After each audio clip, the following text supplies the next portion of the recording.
Why would a prophet of God suddenly kill a man in front of everyone? God ordered King Saul to kill Agag, but Saul refused. So the prophet Samuel came and executed Agag in front of everyone. But why would God order King Saul to kill someone? To find out, we must go back to the beginning of Agag's story. Israel had a king named Saul. He had been chosen to lead the 12 tribes and protect Israel against enemies and battles. His next battle would test his obedience and change his future. The battle was against Amalek, one of Israel's oldest enemies. Years earlier, the Amalekites had attacked the Israelites from behind while they traveled through the wilderness. They attacked the tired and weak Israelites who had fallen behind the others. Because of this attack, God commanded the Israelites to remember what the Amalekites had done. In the future, the Amalekites would face judgment. Many years later, Saul was king of Israel. The Amalekites were still enemies of the Israelites, and their king was a man named Agag. God sent the prophet Samuel to speak directly with Saul. Samuel reminded Saul that God had chosen and anointed him. Therefore, Saul needed to listen carefully to the message that followed. God had not forgotten Amalek's attack against Israel after the escape from Egypt. The time had come for Saul to carry out the announced judgment. Samuel ordered Saul to attack the Amalekites and destroy everything belonging to them. Saul was not permitted to spare the people or take their possessions. The order included men, women, children, cattle, sheep, camels, and donkeys. This was not presented as a campaign for land or wealth. Nothing from the victory was supposed to enrich Saul or his soldiers. Saul responded by gathering a very large army at Telaim. He counted 200,000 foot soldiers from Israel. Another 10,000 men came from the tribe of Judah. Together, they formed a force of about 210,000 soldiers. Agag would face the united strength of the kingdom Saul commanded. Saul led this army toward a city connected with the Amalekites. He then prepared an ambush in a nearby valley. Before beginning the attack, however, Saul sent a warning to the Kenites. These people lived among or near the Amalekites. Saul told the Kenites to leave before his soldiers attacked. Otherwise, they might be destroyed beside the people they lived among. The Kenites accepted the warning and separated themselves from Amalek. After they had left, Saul began his campaign against Agag's people. Israel's army attacked across a wide area. The account describes the fighting from Havilah toward Shur, east of Egypt. Saul's forces defeated the Amalekites throughout that region. Their large army left Agag without the power needed to resist Israel's advance. By the campaign's end, the Amalekite king had been captured alive. Saul's treatment of Agag immediately revealed a problem. Samuel had ordered Saul to spare nobody, yet Agag survived. Saul and his soldiers also kept the best animals from the captured herds. They spared good sheep, cattle, fattened calves, lambs, and anything else they valued. However, they destroyed the animals and possessions they considered weak or worthless. Their choices reversed the purpose of the order. What looked valuable was preserved, while unwanted property was destroyed. Agag's life became the clearest sign that Saul had not obeyed fully. The defeated king had lost his army and freedom, but he still remained alive. For the moment, Saul's decision protected him from the judgment announced before the battle. Their survival would soon expose Saul's claim of faithful obedience. God then spoke to Samuel about the result of the campaign. He declared that Saul had turned away and had not carried out his instructions. The message deeply troubled Samuel. He cried out to God throughout the night. The prophet had once anointed Saul, supported him, and delivered God's guidance to him. Now he learned that Saul's kingship would not continue as expected. Samuel rose early the next morning and went looking for Saul. Want your children to learn Bible verses without giving them more screen time? Instead of endless scrolling, your kids can color, play, and have fun while growing closer to God and learning His Word. Over 70 pages filled with exciting Bible challenges. And if your kids sometimes get bored during church, bring the book along and give them something fun to do. You can check out the book using the link below. Available now on Amazon.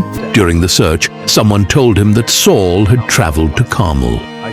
There, Saul had erected a monument for himself after the victory. He had then continued onward and gone down to Gilgal. The monument presented a proud picture of success before Samuel exposed the campaign's failure. Agag was still alive as Saul returned from the battlefield. The spared animals also traveled under the army's control. Samuel went to Gilgal prepared to confront the king. When Saul saw Samuel, he greeted the prophet with confidence. He asked for God's blessing and announced that he had performed the Lord's instruction. Samuel did not begin with a long accusation. Instead, he asked one direct question about the sounds around them. "What then is this bleating of sheep in my ears?" Samuel asked. He also mentioned the lowing of cattle that he could hear. Those sounds came from animals that should not have returned from Amalek. Saul's confident greeting could not remove such plain evidence. The living animals contradicted his claim before Samuel discussed Agag's survival. Saul answered by placing responsibility on the people. He said they had brought the animals from the Amalekites. According to Saul, the people spared the best sheep and cattle for sacrifice. He described their intended offering as a sacrifice to the Lord your God.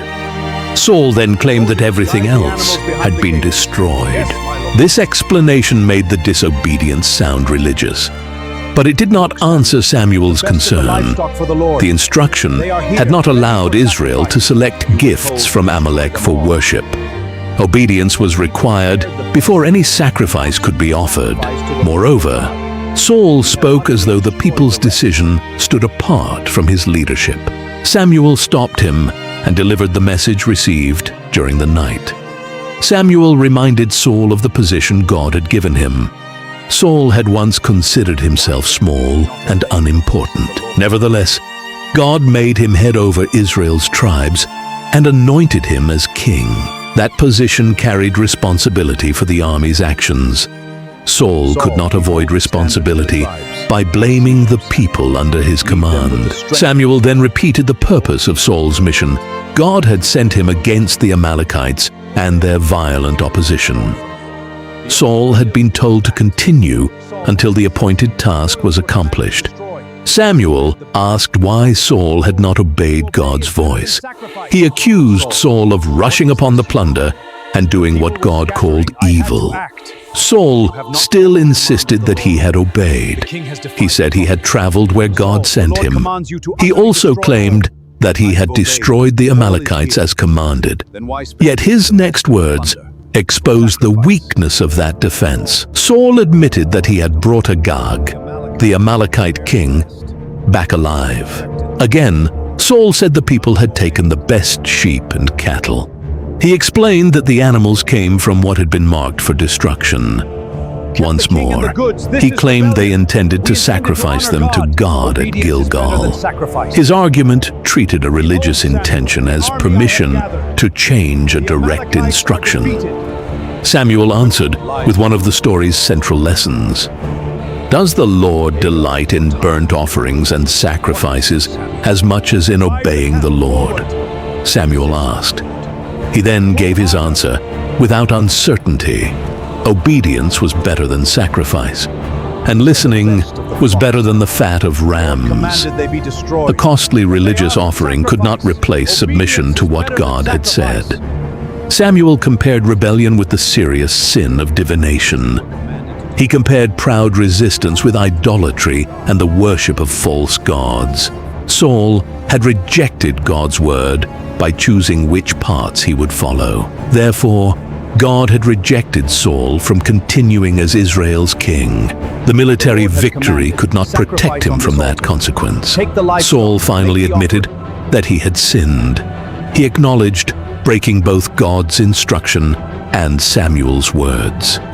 Then he explained that he had feared the people and listened to them. This confession differed sharply from his first claim of full obedience. However, admitting the truth did not remove the result Samuel had announced. Saul asked Samuel to forgive him and return with him. He wanted to bow before God while the prophet was present. Samuel refused because Saul had rejected God's word. He repeated that God had rejected Saul as Israel's king. Samuel then turned away, intending to leave the fallen king behind. Saul reached for the edge of Samuel's robe and held it. As Samuel moved away, the fabric tore in Saul's hand. Samuel immediately used the torn robe to explain Saul's future. God had torn the kingdom of Israel away from Saul that day. It would eventually be given to a neighbor who was better than Saul. Samuel added that Israel's glorious God was not like a changeable human ruler. He would not lie or reverse this declared judgment from human regret. Saul confessed again, but his next request concerned his public honor. He asked Samuel to honor him before Israel's elders and the assembled people. He still wanted Samuel beside him while he worshipped God. Samuel returned with Saul, and Saul bowed before the Lord. This public act did not restore the future of Saul's kingship. Samuel's judgment remained in force, and the torn robe remained its visible sign. Agag also remained alive while this confrontation unfolded. Samuel then ordered the soldiers to bring Agag before him.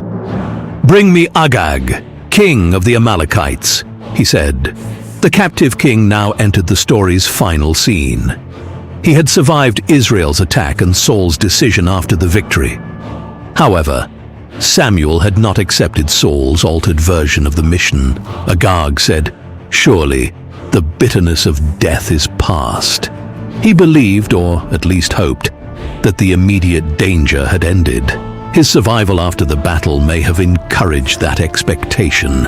Agag had also remained alive during the journey to Gilgal. Yet those facts did not guarantee continuing mercy. Samuel's answer connected Agag directly with deaths caused by his own violence. "As your sword has made women childless, so your mother will be childless among women," Samuel declared. These words addressed Agag personally rather than speaking only about his nation. His sword had taken lives and left mothers without their children. Samuel announced that Agag's mother would now suffer that same loss. Samuel killed Agag at Gilgal before the Lord. His capture had ended his rule, and Samuel's action ended his life.